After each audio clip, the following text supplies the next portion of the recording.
The vanishing roommates.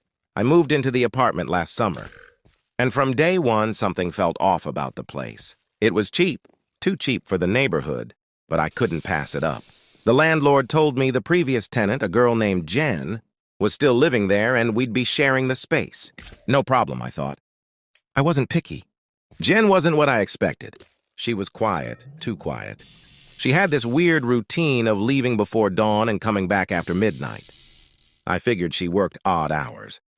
Maybe a night shift or something. But there was something unsettling about her. Sometimes I'd hear her talking in her room late at night. Not on the phone, though. There was never a reply.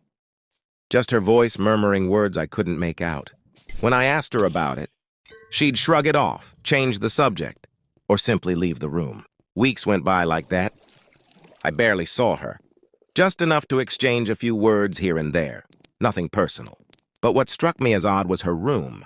It was always locked. I thought maybe she was just private. Didn't want me snooping around. No big deal. But then one night something changed. I came home late from a night out.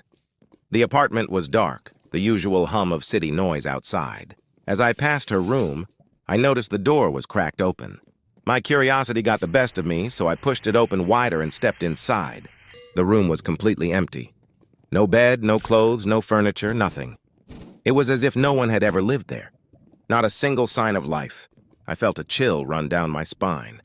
I backed out of the room and closed the door, convincing myself it was just a trick of the light, or maybe she had moved out without telling me. After the unsettling discovery of Jen's empty room, I felt a knot of anxiety tightening in my stomach. The silence in the apartment was deafening, and I couldn't shake the feeling that something was terribly wrong. The following morning, I decided to call the landlord. Maybe he could shed some light on what had happened to Jen. I dialed his number, my heart racing as I waited for him to pick up. "Hello?" he answered, his voice casual. "Hey, it's me, the new tenant. I have a question about Jen, the girl who was supposed to be living here. I went into her room and there's nothing in there. Did she move out?" There was a long pause on the other end before he replied.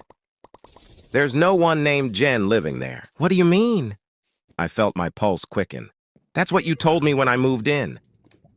"I don't know who you're talking about," he said, his tone suddenly sharp. "The previous tenant was a girl named Helen. She left months ago." Confusion washed over me. "But I thought Jen was still here. I've seen her. She talks in her room at night." "Listen, I don't know what to tell you," he said, irritation creeping into his voice. "I don't manage the place anymore.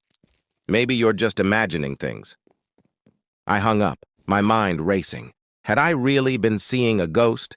I could almost hear Jen's murmurs echoing in my head, but now I couldn't even be sure she had ever existed.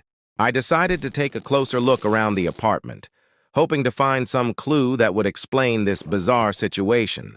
I checked every corner, every closet, but everything else seemed normal. Just the faint smell of something stale in the air and a sense of disquiet that hung over me like a fog.